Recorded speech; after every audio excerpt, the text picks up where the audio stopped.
আজকের গল্প সেই বেঞ্চের মানুষটা। কলমে জলি সাহা। লোকটার নাম ছিল নিবারণ দাস। স্টেশন চত্বরে সবাই তাকে এক নামে চিনত, পাগলা নিবারণ। তাকে নিয়ে গুঞ্জনের শেষ ছিল না। কেউ বলতো লোকটা নাকি আগে স্কুল মাস্টার ছিল, কেউ আবার বলতো শুনেছি বড় ডাক্তার ছিল নাকি রে। মাঝে মাঝে বেঞ্চে বসে পুরনো কাপড়ের ব্যাগ থেকে ওষুধপত্র বের করে দেখে। আবার কারো মতে স্ত্রী পালিয়ে যাওয়ার পর থেকেই লোকটার মাথাটা গেছে। কেউ কেউ তো বলতো ছেলেরা নাকি বুড়ো বয়সে বাড়ি থেকে তাড়িয়ে দিয়েছে। নিবারণ অবশ্য এসব কথার কোনো উত্তর দিত না। প্রতিদিন সকাল ঠিক 8টায় কাকিনাড়া স্টেশনের শেষ প্রান্তের বেঞ্চিটায় এসে বসত সে। সঙ্গে থাকতো একটা পুরনো কাপড়ের ব্যাগ, চোখে একটা ভাঙা চশমা আর হাতে একটা খাতা। খাতাটার দিকে সে মাঝে মাঝে এক দৃষ্টিতে তাকিয়ে থাকত, কিছু একটা লিখত, আবার আপন মনেই কেটে দিত। তার এই কাণ্ড দেখে লোকজন হাসাহাসি করত। এই দেখ, পাগলাটা আবার বই লিখছে। বই না রে, ওটা প্রেমপত্র। দেখিস, একে নিয়ে একদিন সিনেমা হবে। নিবারণ শুধু মৃদু হাসত, কিছু বলতো না। সেই স্টেশনের প্ল্যাটফর্মে চা বিক্রি করত বছর 15-র এক কিশোর, পিন্টু। বাবা মারা গেছে, মা প্রচণ্ড অসুস্থ। সংসার চালাতে ছেলেটা সকাল থেকে রাত পর্যন্ত ট্রেনে ট্রেনে ঘুরে চা বেচত। একদিন আকাশ ভাঙা বৃষ্টি নামল, প্ল্যাটফর্ম একদম ফাঁকা। পিন্টু দেখল নিবারণবাবু বেঞ্চে বসে ভিজছেন। সে আর থাকতে না পেরে এগিয়ে গিয়ে বলল, দাদু, ওদিকে ভিজছেন কেন? এদিকে আসুন না, ছাউনির নিচে বসুন। নিবারণ চশমার ওপর দিয়ে তাকালো। অনেকদিন পর কেউ তাকে পাগলা না বলে এত ভালোবেসে দাদু বলে ডেকেছে। আবেগপ্রবণ হয়ে নিবারণ বলল, তুই আমাকে দাদু বললি? তুই খুব ভালো রে। এত ভালোবেসে কেউ আমাকে ডাকে না, সবাই শুধু দূর দূর করে তাড়িয়ে দেয়। আচ্ছা, আমি কি সত্যি পাগল বলতো? সেদিন প্রথম নিবারণ হেসে পিন্টুকে বলল, এই বস, আমার পাশে বস। কথা প্রসঙ্গে নিবারণ জিজ্ঞেস করল, তুই চা খাস? তুই তো সারাদিন এত চা বিক্রি করিস। পিন্টু মলিন হেসে উত্তর দিল, আমি চা বিক্রি করি ঠিকই দাদু, কিন্তু নিজের আর খাওয়া হয় না। যখনই এক কাপ চা খেতে যাই মনে হয় এই চাটা নিজে না খেয়ে অন্য কাউকে দিলে 2 টাকা পাবো, মার ওষুধের সুবিধে হবে। তাই রোজই ভাবি খাবো, কিন্তু আর খাওয়া হয়ে ওঠে না। নিবারণ আর এক মুহূর্ত দেরি না করে নিজের পকেট থেকে 2 কয়েন বের করলো, পিন্টুর হাতে দিয়ে বলল, আজ তুই চা খাবি, আমি তোকে খাওয়াবো। যা, 2 কাপ চা দে। আজ আমি আর তুই গল্প করতে করতে চা খাবো।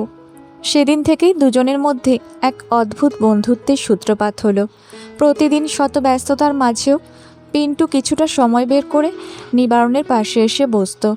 নিবারণ তাকে গল্প শোনাতো, তবে সেসব গল্প নিজের জীবনের নয়, সমাজের অন্য মানুষদের। সে বলতো কিভাবে এক বৃদ্ধা মা প্রতিদিন তার প্রবাসী ছেলের ফোনের অপেক্ষায় থাকতে থাকতে একদিন শেষ নিঃশ্বাস ত্যাগ করলো। কিভাবে এক দরিদ্র রিকশাওয়ালা নিজের মেয়ের বিয়ের খরচ জোগাতে মাথার ঘাম পায়ে ফেলে নিজের রক্ত পর্যন্ত বিক্রি করে দিয়েছিল। কিভাবে এক অসহায় মা তার ছেলের চাকরির ইন্টারভিউতে যাওয়ার আগে নিজের মরণ ব্যাধির কষ্ট সহ্য করে লুকিয়ে হাসি মুখে বলেছিল, কিচ্ছু হবে না খোকা, তুই এগিয়ে যা, তোর পরীক্ষা ভালো হবে। পিন্টু অবাক হয়ে শুনত আর বলতো, দাদু, এত গল্প তুমি জানো কি করে? তোমার এত জ্ঞান? নিবারণ মৃদু হেসে বলতো, আমি তো চারদিকে ঘুরে বেড়াই রে, মানুষের খবর নিই।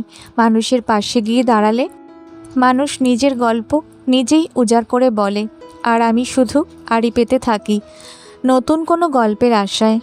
একদিন হঠাৎ প্ল্যাটফর্মে প্রচণ্ড হইচই পড়ে গেল। এক ভদ্রমহিলা হঠাৎ অজ্ঞান হয়ে মেঝেতে পড়ে গেছেন। চারপাশে উৎসুক মানুষের ভিড়, অথচ কেউ সাহায্য করতে এগিয়ে আসছে না। সবাই ব্যস্ত মোবাইলে ভিডিও করতে, কেউ এক ফোঁটা জল পর্যন্ত দিচ্ছে না।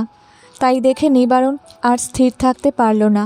সে ভিড় ঠেলে দৌড়ে গেল, নিজের ব্যাগ থেকে জলের বোতল বের করে মহিলার চোখে মুখে মাথায় ও ঘাড়ে জল দিতে লাগলো।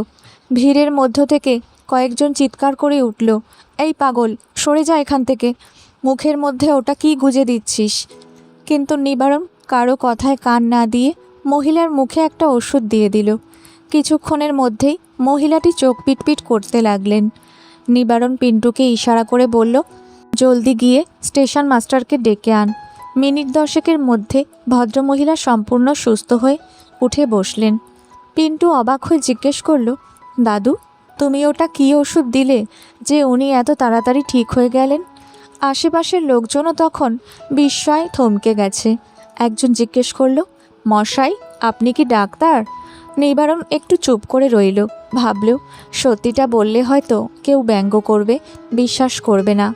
তারপর অত্যন্ত মৃদুস্বরে বলল, হ্যাঁ, ডাক্তার ছিলাম তো একদিন। সেদিন প্রথম স্টেশনের মানুষগুলো নিবারণের দিকে তাকিয়ে স্তব্ধ হয়ে গিয়েছিল।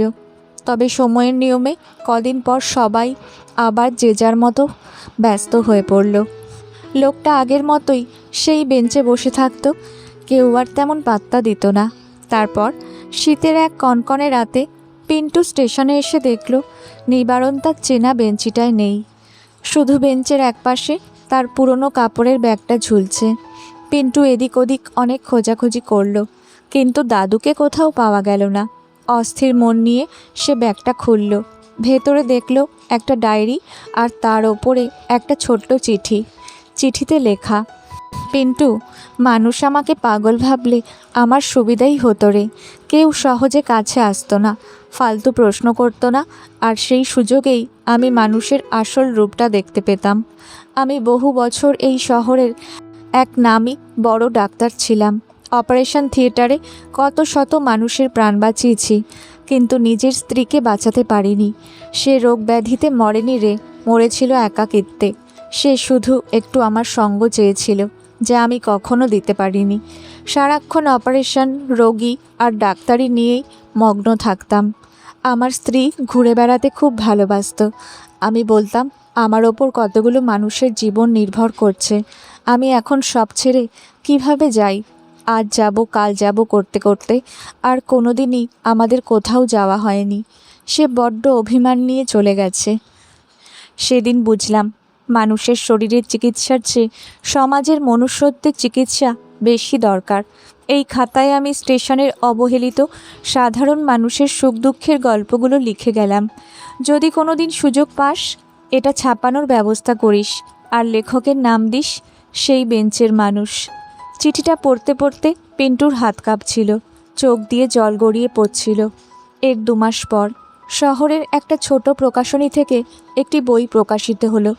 বইয়ের নাম সেই বেঞ্চের মানুষ। শুরুতে কেউ বইটি কিনতে চায়নি, কিন্তু একদিন এক নামী সাংবাদিক বইটির ওপর একটি বিশেষ কলামে লিখলেন, এই বইয়ে কোনো কাল্পনিক নায়ক নেই, আছে শুধু আমাদের সমাজের ফেলে দেওয়া অবহেলিত মানুষগুলোর করুণ বাস্তব কাহিনী। ব্যাস, তারপরই বইটা আগুনের মতো ছড়িয়ে পড়ল। পাঠক মহলে তুমুল সাড়া জাগালো। কেউ সেই গল্প পড়ে কাঁদল, কেউ হাসল, আবার কেউ কেউ গল্পের আয়নায় নিজেদের ভুলগুলো খুঁজে পেল।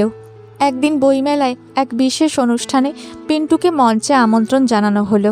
নিবারণের রেখে যাওয়া খাতাটি যত্ন করে রাখা আছে, তবে নিবারণের পাণ্ডুলিপি থেকে বই বিক্রির উপার্জন আর নিজের জমানো টাকায় পিন্টু এখন একটা ছোট দোকান করেছে।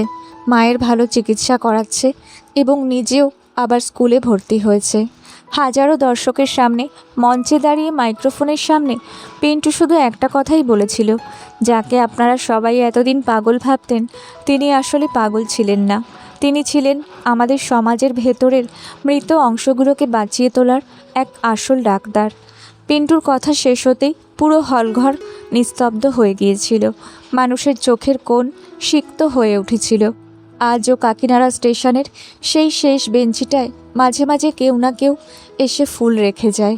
নিবারণ দাস আজ বেঁচে আছেন কিনা তা কেউ জানে না, কিন্তু প্রতিদিন সন্ধ্যা ট্রেন যখন প্ল্যাটফর্মে এসে থামে, তখন চলন্ত ট্রেনের জানালা থেকে কিংবা চত্বরের ভিড় থেকে অনেকেই অভ্যাসবশত একবার সেই শূন্য বেঞ্চটার দিকে তাকায়।